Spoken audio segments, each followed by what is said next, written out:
Opa, e aí? Espero que estejam todos bem. Nesse vídeo vamos mergulhar em um dos universos mais sombrios, perturbadores e filosóficos da ficção científica, Alien. Uma saga que não fala apenas de monstros espaciais, mas de nossos medos mais íntimos, o corpo, a morte, a tecnologia, o vazio do cosmos.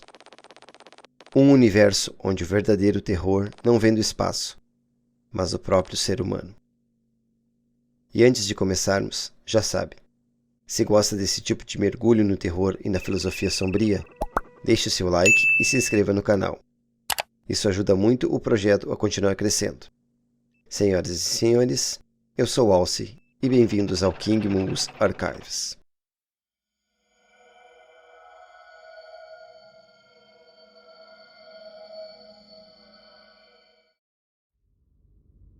O espaço como abismo existencial. No coração da franquia Alien está o medo mais antigo da humanidade, o medo do desconhecido. Ridley Scott não criou apenas um monstro, criou uma metáfora viva sobre o caos primordial, sobre o vazio cósmico que nos observa de volta. O espaço é frequentemente retratado como fronteira de aventura, um lugar de esperança e descobertas. Mas em Alien, o espaço não é heróico. Ele é indiferente, cruel, silencioso.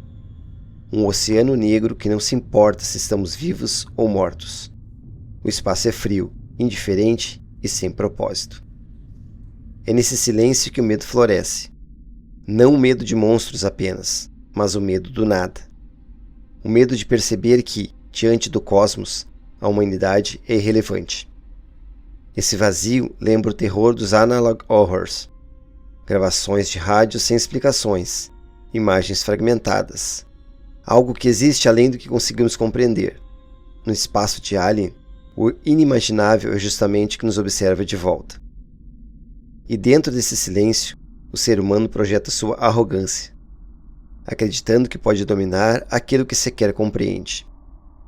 Mas o universo de Alien sempre teve algo a dizer. O verdadeiro monstro é aquele que carrega a ilusão do controle. E já aproveitando para perguntar, o que mais assusta você em Alien? A criatura, o espaço ou a humanidade tentando brincar de Deus? Comenta aí embaixo, quero muito saber. O xenomorfo, o reflexo da natureza hostil. Em Alien, o corpo humano é território de invasão, mutação e sacrifício. O monstro central da saga não é apenas um vilão da ficção científica. O xenomorfo, criado a partir da mente perturbadora de H.R. Giger, é uma manifestação física dos nossos piores pesadelos. Sua origem está na fusão entre o biológico e o mecânico, no erotismo e no grotesco. O facehugger é a invasão, a violação. O chestbuster é o nascimento violento, um parto invertido. A vida que só pode existir através da dor e da destruição.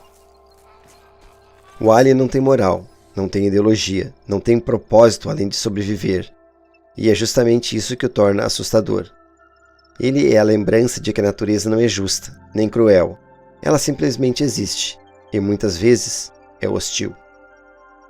A criatura nasce da fusão de espécies, uma simbiose violenta que transforma o útero humano em uma arma biológica. Cada nascimento de xenomorfo é uma paródia cruel da vida, e ao mesmo tempo, uma lembrança incômoda de que a tecnologia e a biologia podem ser apenas duas faces do mesmo abismo.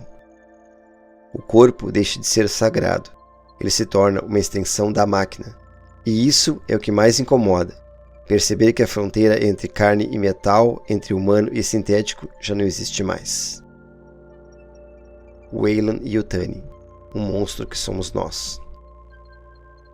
Mas talvez o verdadeiro vilão da franquia nunca tenha sido o Alien. Por trás de todo horror existe uma assinatura, Weyland-Yutani Corporation. A corporação Weyland-Yutani representa aquilo que carregamos dentro de nós, a ganância. O desejo pelo controle absoluto, a obsessão em transformar a vida em produto, em arma. A empresa representa o ápice do capitalismo futurista, fria, lógica, e disposta a sacrificar qualquer vida por um espécime perfeito. A criatura é apenas um meio, o lucro é o fim. Para eles, o sacrifício humano é irrelevante diante da possibilidade de domar o xenomorfo. E isso nos leva a uma reflexão incômoda. Não seria a humanidade, em sua busca desenfreada por poder, mais perigosa que qualquer criatura alienígena? É nesse ponto que Alien deixa de ser apenas um terror espacial e se torna um espelho. O que vemos refletido não é apenas o monstro, somos nós, dispostos a ir além de qualquer limite em nome do lucro e da sobrevivência da espécie. Alien deixa de ser uma obra sobre bestas alienígenas e passa a ser uma parábola sobre o homem transformado em máquina, preso num sistema que devora tanto quanto o xenomorfo que ele tenta capturar. E se essa reflexão faz sentido para você, compartilhe esse vídeo com alguém que também gosta de terror e ficção científica.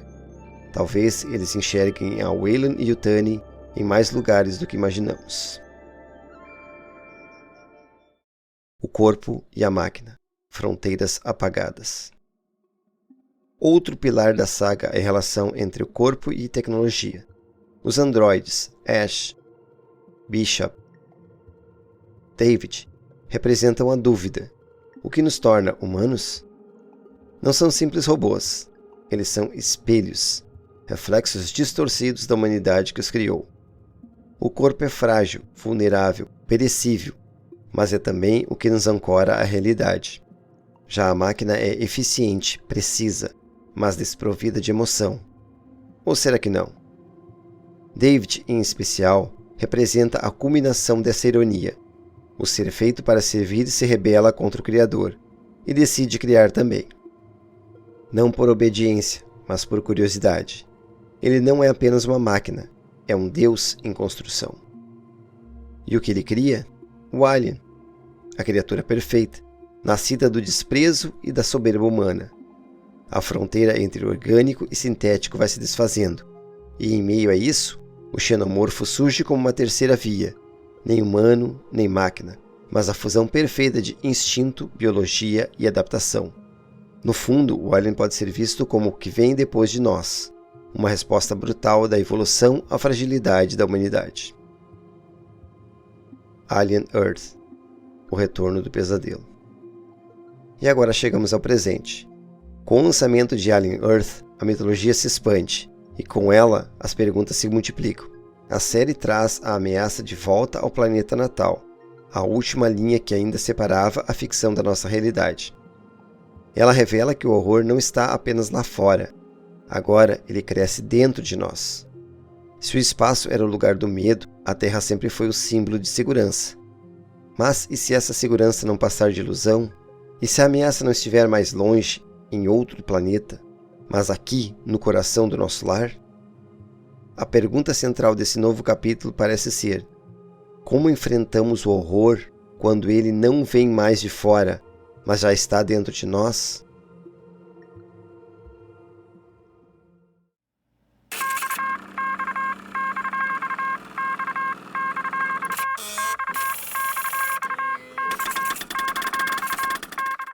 No final da primeira temporada, Wendy, a híbrida sintética humana, assume controle dos xenomorfos e da ilha Neverland.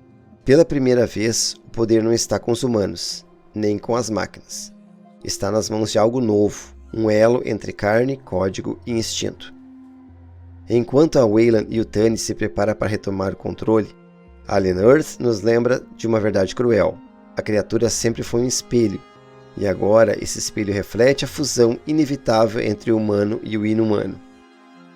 Seria a Wendy a próxima etapa da humanidade?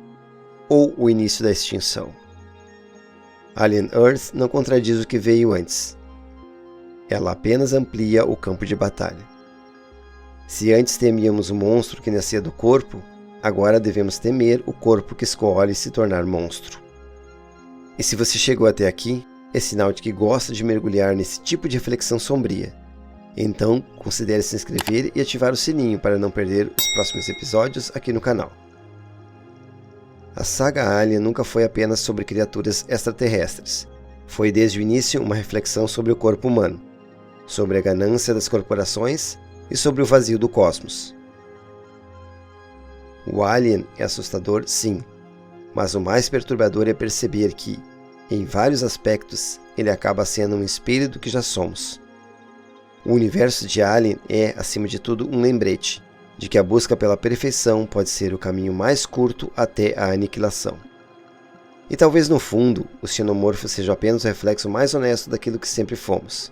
Criaturas tentando sobreviver no universo que não se importa conosco. Acredito que por hoje seja isso. Obrigado pela sua companhia até aqui e cuidado com o que se esconde nas sombras. Until next time, farewell.